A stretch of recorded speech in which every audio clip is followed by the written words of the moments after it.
Guy de Maupassant, L'héritage, chapitre 1.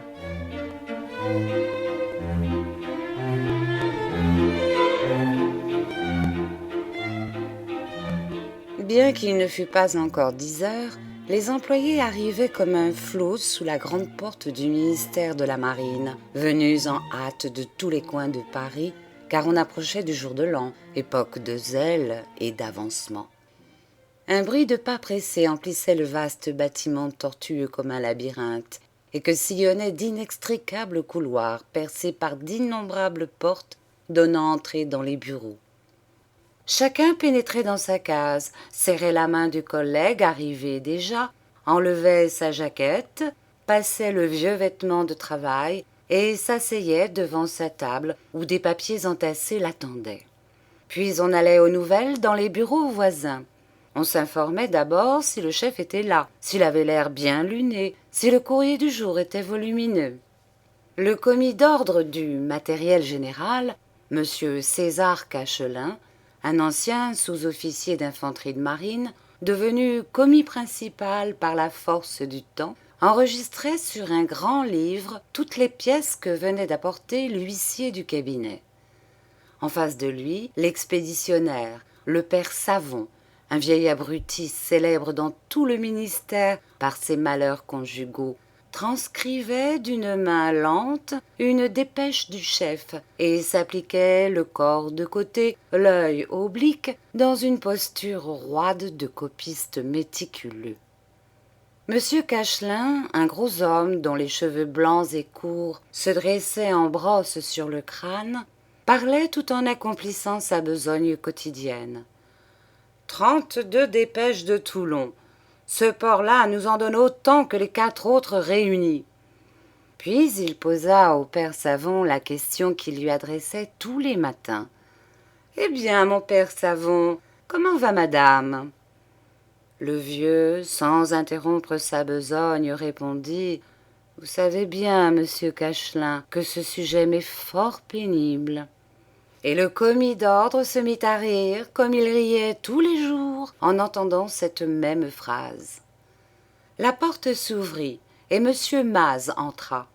C'était un beau garçon brun, vêtu avec une élégance exagérée, et qui se jugeait déclassé, estimant son physique et ses manières au-dessus de sa position.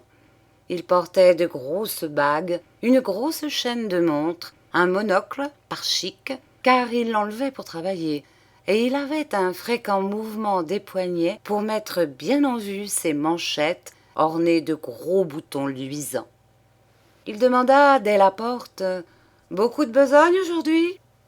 Monsieur Cachelin répondit « C'est toujours Toulon qui donne. On voit bien que le jour de l'an approche. Ils font du zèle là-bas. » Mais un autre employé, farceur et bel esprit, monsieur Pitolet, apparut à son tour et demanda en riant « Avec ça que nous n'en faisons pas du zèle. » Puis, tirant sa montre, il déclara « 10h moins 7 minutes et tout le monde au poste.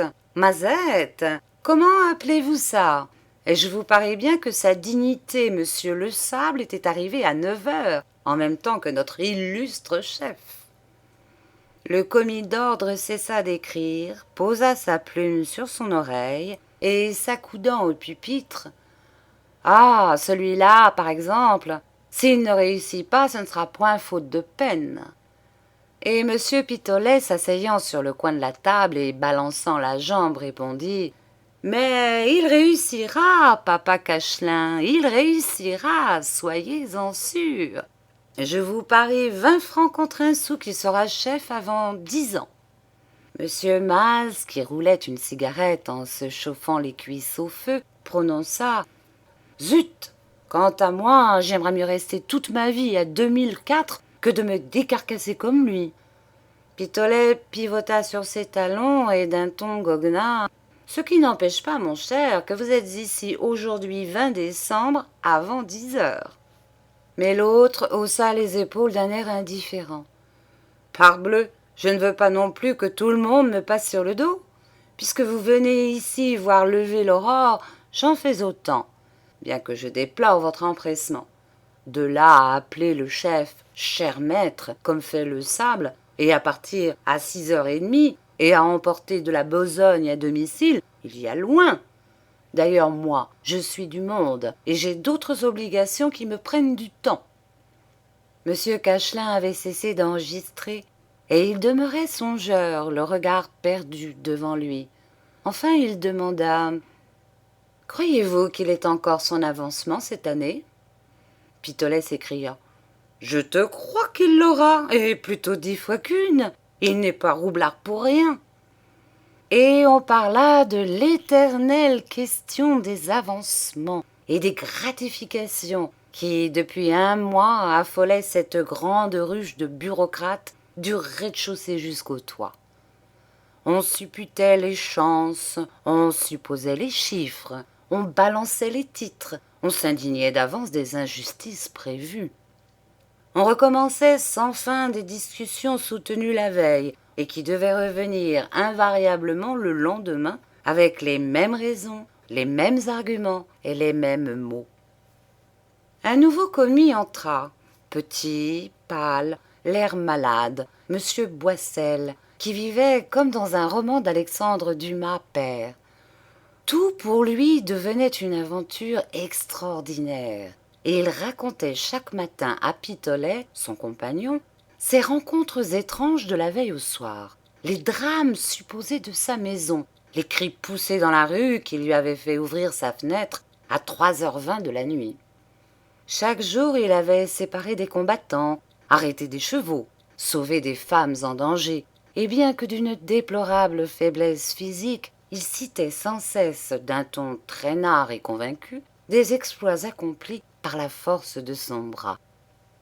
Dès qu'il eut compris qu'on parlait de Le Sable, il déclara « À quelques jours, je lui dirai son fait à ce morve-là, et s'il me passe jamais sur le dos, je le secouerai d'une telle façon que je lui enlèverai l'envie de recommencer. » Maz, qui fumait toujours, ricana. « Vous feriez bien, dit-il, de commencer dès aujourd'hui, car je sais de sources certaines que vous êtes mis de côté cette année pour céder la place à Le Sable. » Boissel leva la main. « Je vous jure que si... » La porte s'était ouverte encore une fois, et un jeune homme de petite taille, portant des favoris d'officier de marine ou d'avocat, un col droit très haut, et qui précipitait ses paroles comme s'il n'eût jamais pu trouver le temps de terminer tout ce qu'il avait à dire, entra vivement d'un air préoccupé. Il distribua des poignées de main en homme qui n'a pas le loisir de flâner, et s'approchant du commis d'ordre, « Mon cher Cachelin, voulez-vous me donner le dossier Chapeloud, fils de Carret, Toulon, ATV 1875 ?» L'employé se leva, atteignit un carton au-dessus de sa tête, prit dedans un paquet de pièces enfermées dans une chemise bleue, et le présentant, « Voici, monsieur Le Sable. Vous n'ignorez pas que le chef a enlevé hier soir 3 dépêches dans ce dossier. »« Oui, je le sais, merci. » Et le jeune homme sortit d'un pas pressé. À peine fut-il parti, Maz déclara « Ah, quel chic! On jurerait qu'il est déjà chef. » Et Pitolet répliqua « Patience, patience, il le sera avant nous tous. » Monsieur Cachelin ne s'était pas remis à écrire. On eût dit qu'une pensée fixe l'obsédait. Il demanda encore « Il a un bel avenir, ce garçon-là. » Et Maz murmura d'un ton dédaigneux « Pour ceux qui jugent le ministère une carrière, oui, pour les autres, c'est peu. » Pitolet l'interrompit. « Vous avez peut-être l'intention de devenir ambassadeur ?» L'autre fit un geste impatient. « Il ne s'agit pas de moi. Moi, je m'en fiche. Cela n'empêche que la situation de chef de bureau ne sera jamais grand-chose dans le monde. » Le père Savon, l'expéditionnaire, n'avait point cessé de copier, mais depuis quelques instants, il trempait coup sur coup sa plume dans l'encrier, puis il essuyait obstinément sur l'éponge imbibée d'eau qui entourait le godet, sans parvenir à tracer une lettre. Le liquide noir glissait le long de la pointe de métal et tombait en pâté rond sur le papier. Le bonhomme, effaré et désolé, regardait son expédition qu'il lui faudrait recommencer comme tant d'autres depuis quelque temps, et il dit d'une voix basse et triste: « Voici encore de l'encre falsifiée. » Un éclat de rire violent jaillit de toutes les bouches. Cachelin secouait la table avec son ventre. Mas se courbait en deux comme s'il allait entrer à reculons dans la cheminée. Pitolait, tapait du pied, toussait, agitait sa main droite comme si elle eût été mouillée, et Boisset lui-même étouffait, bien qu'il prît généralement les choses plus au tragique qu'au comique. Mais le père Savon, essuyant enfin sa plume au pan de sa redingote, reprit: « Il n'y a pas de quoi rire. Je suis obligé de refaire 2 ou 3 fois tout mon travail. » Il tira de son buvard une autre feuille, ajusta dedans son transparent et recommença l'entête. « Monsieur le ministre et chers collègues. » La plume maintenant gardait l'encre et traçait les lettres nettement. Et le vieux reprit sa pose oblique et continua sa copie.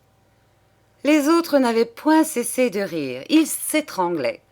C'est que depuis bientôt 6 mois, on continuait la même farce au bonhomme, qui ne s'apercevait de rien. Elle consistait à verser quelques gouttes d'huile sur l'éponge mouillée pour décrasser les plumes. Et l'expéditionnaire passait des heures à s'étonner et à se désoler, usait des boîtes de plumes et des bouteilles d'encre, et déclarait enfin que les fournitures de bureau étaient devenues tout à fait défectueuses. Alors la charge avait tourné à l'obsession et au supplice. On mêlait de la poudre de chasse au tabac du vieux, on versait des drogues dans sa carafe d'eau, dont il buvait un verre de temps en temps, et on lui avait fait croire que depuis la Commune, la plupart des matières d'un usage courant avaient été falsifiées ainsi par les socialistes pour faire du tort au gouvernement et amener une révolution. Il en avait conçu une haine effroyable contre les anarchistes qu'il croyait embusqués partout, cachés partout, et une peur mystérieuse d'un inconnu voilé et redoutable. Mais un coup de sonnette brusque tinta dans le corridor. On le connaissait bien, ce coup de sonnette rageur du chef Monsieur Torcheboeuf, et chacun s'élança vers la porte pour regagner son compartiment. Cachelin se mit à enregistrer, puis il posa de nouveau sa plume et prit sa tête dans ses mains pour réfléchir. Il mûrissait une idée qui le tracassait depuis quelque temps. Ancien sous-officier d'infanterie de marine, réformé après 3 blessures reçues, une au Sénégal et 2 en Cochinchine, et entré au ministère par faveur exceptionnelle, il avait eu à endurer bien des misères, des duretés et des déboires dans sa longue carrière d'infime subordonné. Aussi considérait-il l'autorité officielle, comme la plus belle chose du monde. Un chef de bureau lui semblait un être d'exception, vivant dans une sphère supérieure, et les employés dont il entendait dire « c'est un malin, il arrivera vite », lui apparaissaient comme d'une autre nature que lui. Il avait donc pour son collègue le sable une considération supérieure qui touchait à la vénération, et il nourrissait le désir secret, le désir obstiné de lui faire épouser sa fille. Elle serait riche un jour, très riche. Cela était connu du ministère tout entier, car sa sœur à lui, mademoiselle Cachelin, possédait 1 million net, liquide et solide, acquis par l'amour, disait-on, mais purifié par une dévotion tardive. La vieille fille, qui avait été galante, s'était retirée avec 500 000 francs, qu'elle avait plus que doublé en 18 ans, grâce à une économie féroce et à des habitudes de vie plus que modestes. Elle habitait depuis longtemps chez son frère, demeuré veuf avec une fillette, Coralie, mais elle ne contribuait que d'une façon insignifiante aux dépenses de la maison, gardant et accumulant son or et répétant sans cesse à Cachelin « Ça ne fait rien, puisque c'est pour ta fille. Mais marie-la vite, car je veux voir mes petits-neveux. C'est elle qui me donnera cette joie d'embrasser un enfant de notre sang. » La chose était connue dans l'administration. et les prétendants ne manquaient point.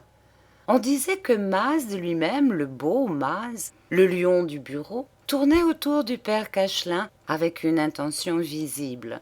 Mais l'ancien sergent, un roublard qui avait roulé sous toutes les latitudes, voulait un garçon d'avenir, un garçon qui serait chef et qui reverserait de la considération sur lui, César, le vieux sous-off. Le sable faisait admirablement son affaire, et il cherchait depuis longtemps un moyen de l'attirer chez lui.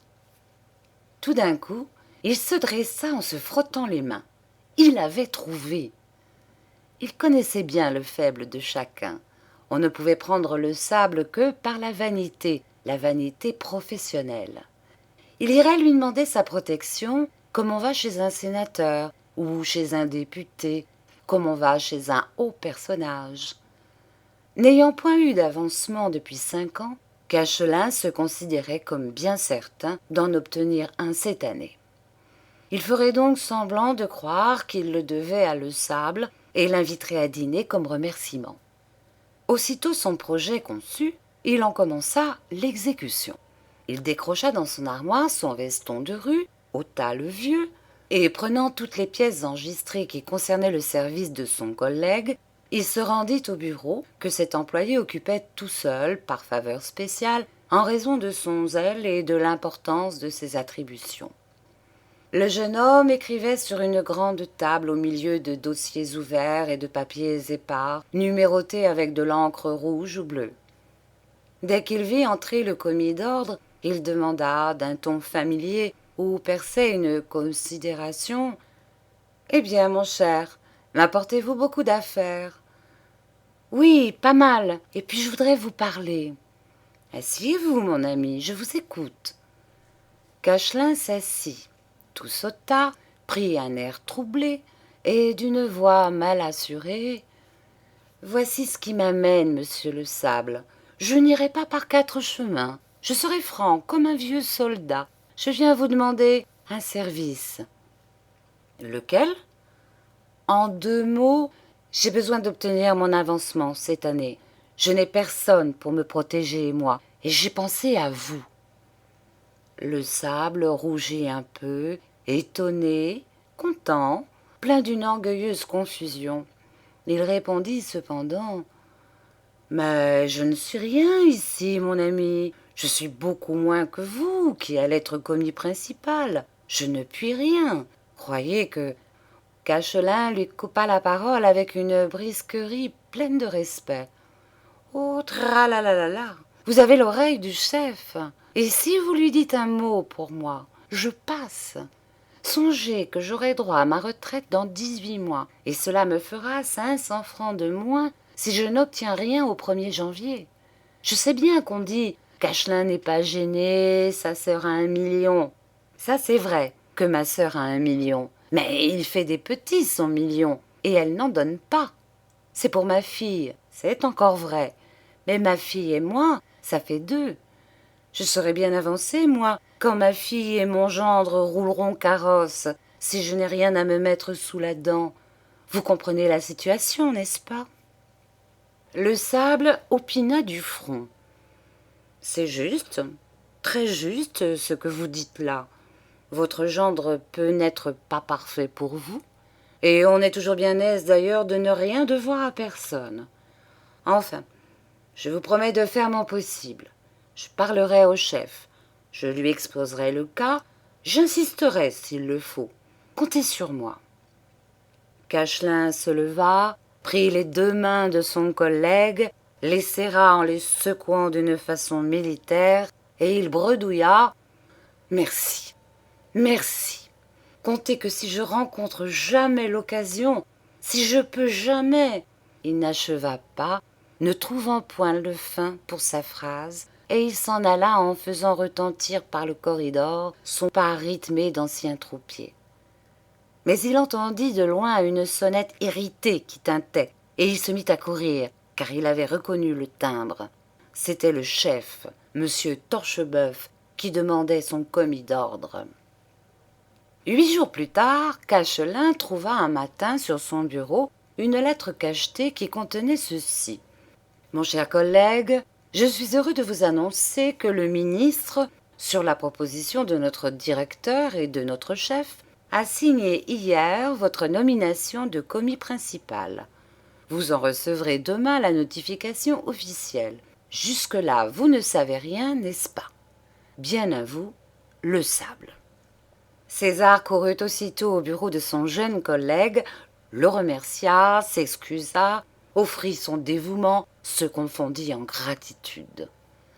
On apprit en effet le lendemain que messieurs Le Sable et Cachelin avaient chacun un avancement.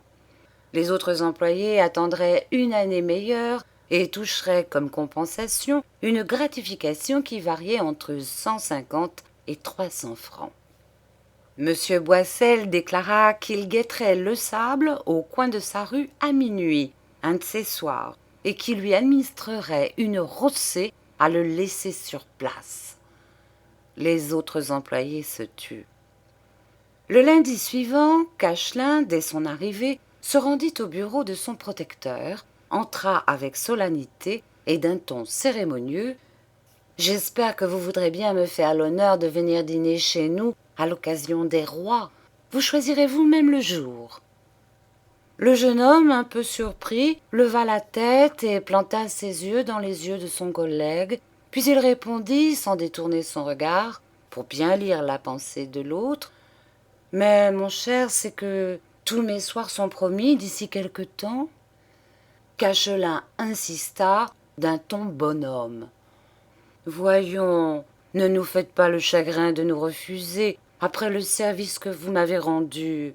Je vous en prie, au nom de ma famille et au mien. » Le Sable, perplexe, hésitait. Il avait compris, mais il ne savait que répondre, n'ayant pas eu le temps de réfléchir et de peser le pour et le contre. Enfin, il pensa « Je ne m'engage à rien en allant dîner », et il accepta d'un air satisfait en choisissant le samedi suivant. Il ajouta, souriant, « Pour n'avoir pas à me lever trop tôt le lendemain. »